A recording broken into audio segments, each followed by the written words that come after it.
হাতের সাহায্যে একটু ঘষে নিলেই দেখুন অটোমেটিক বেরিয়ে আসছে আইসক্রিমটা। আর কত সুন্দর লাগছে দেখুন আইসক্রিমগুলো। রাধে রাধে বন্ধুরা, গরমের শুরুতে ছেলেমেয়েরা আবদার করেছে আইসক্রিম খাবে। এখন বাজারে প্রচুর পরিমাণে বেল আর আমাদের গাছের বেলও পেকে পড়তে শুরু হয়েছে। তাই আজ আমি আপনাদেরকে মাত্র 3টি উপকরণে বেলের আইসক্রিম বানিয়ে দেখাবো। পুরো ভিডিওটি দেখতে থাকুন, আশা রাখছি আপনাদের অনেক ভালো লাগবে। বেলের আইসক্রিম বানাবো বলে এখানে দেখুন একদম গাছ পাকা একটা বেল নিয়ে নিয়েছি। বেলটা এবার আমি ভেঙে নেব। এখানে যেহেতু মেঝে রয়েছে তাই আমি মেঝের মধ্যেই,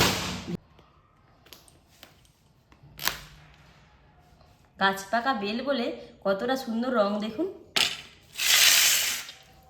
এখানে একটা পাত্র নিয়েছি, একটা চামচের সাহায্যে বেলের ভেতরে থাকা আঁতিগুলো বের করে নেব।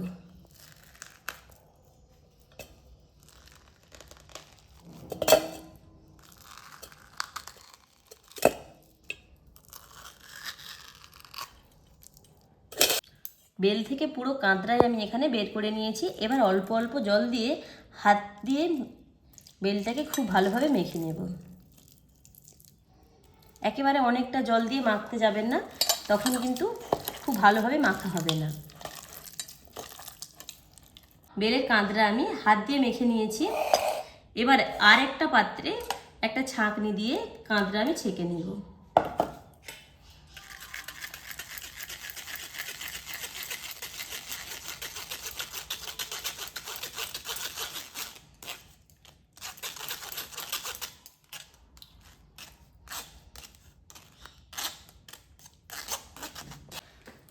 পুরো কাঁদরাই আমি এখানে ছেঁকে নিয়েছি।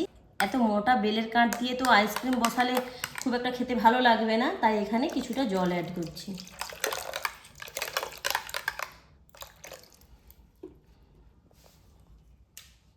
এরপর দিয়ে দিচ্ছি এখানে পরিমাণ মতন চিনি। বেল যেহেতু অনেকটা মিষ্টি তাই আমি এখানে 2 চামচ গুঁড়ো চিনি দিয়েছি। এরপর দিয়ে দিচ্ছি অল্প একটু বিট লবণ,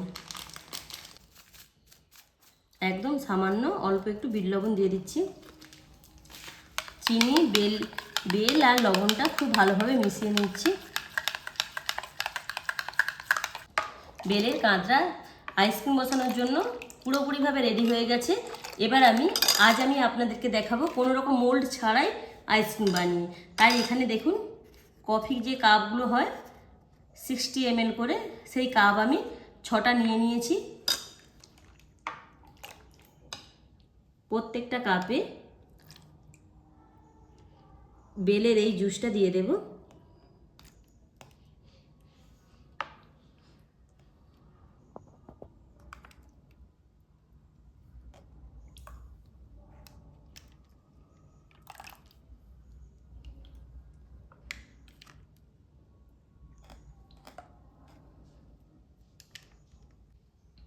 প্রত্যেকটা কাপে আমি বেলের জুসটাকে দিয়ে দিয়েছি।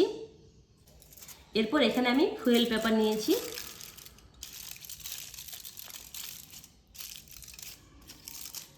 ফুয়েল পেপার দিয়ে পুরো কাপটাতে এইভাবে মুড়ে নিচ্ছি। আপনারা চাইলে এমনি যে পলিথিনগুলো পাওয়া যায় সেগুলো ছোট ছোট করে কেটেও দিতে পারেন। প্রত্যেকটা কাপে এরকম ফুয়েল পেপার মুখের কাছটায় জড়িয়ে দেব।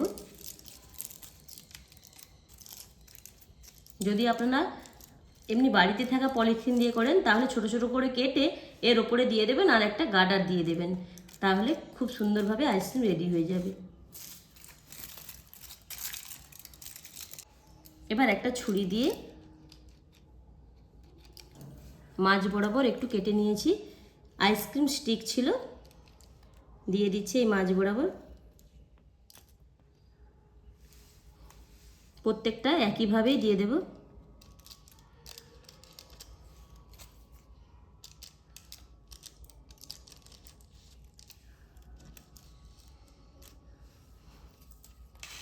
আইসক্রিমগুলো তো সাজিয়ে রেডি করে নিয়েছি।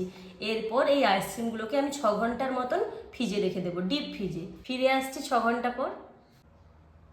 প্রায় 6 ঘন্টারও বেশি সময় আমি আইসক্রিমগুলোকে ফ্রিজের মধ্যে রেখেছিলাম। এখন দেখুন আইসক্রিমগুলো কত সুন্দরভাবে বসে গেছে। এইমাত্র আমি ফ্রিজ থেকে আইসক্রিমগুলো বের করে এনেছি। আর দেখুন কত সুন্দরভাবে আইসক্রিমগুলো বসেছে। হাতের সাহায্যে একটু ঘষে নিলেই দেখুন অটোমেটিক বেরিয়ে আসছে আইসক্রিমটা। আর কত সুন্দর লাগছে দেখুন আইসক্রিমগুলো। বাজারে অনেক রকম আইসক্রিমের কোম্পানি আসার জন্য আমরা বেলের আইসক্রিম খাওয়া একদমই ভুলে গেছি। কিন্তু যারা খায় এই বেলের আইসক্রিমের যে কী স্বাদ তারাই বোঝে। অবশ্যই আপনারা বাজারে এখন প্রচুর পরিমাণে বেল পাওয়া যাচ্ছে কম দামে। এইভাবে বেল এনে আপনারা বেলের আইসক্রিম বানিয়ে খান, পেটও ঠান্ডা করবে আর মনও ঠান্ডা হবে। আজকের আইসক্রিম তো ছেলে মেয়েদের জন্য বানিয়েছি, কিন্তু ছেলে মেয়েরা বাড়িতে নেই, তাই আমি আপনাদেরকে খেয়ে জানাচ্ছি আইসক্রিমটা ঠিক কেমন হয়েছে। ছোটোবেলার কথা খুবই মনে পড়ছে। এইভাবে ছোটোবেলায় স্কুল যেতে যেতে বেলের আইসক্রিম কিনে খেতাম। অবশ্যই আপনারাও বাড়িতে এইভাবে বেলের আইসক্রিম বানিয়ে খান। আজকের এই বেলের আইসক্রিম রেসিপি কেমন লেগেছে কমেন্টে জানাবেন। যদি ভালো লাগে তবে লাইক শেয়ার সাবস্ক্রাইব করে আমাদের পাশে থাকবেন। ভিডিওটি এখানে শেষ করলাম, ফিরছে নতুন রেসিপি নিয়ে। রাধে রাধে।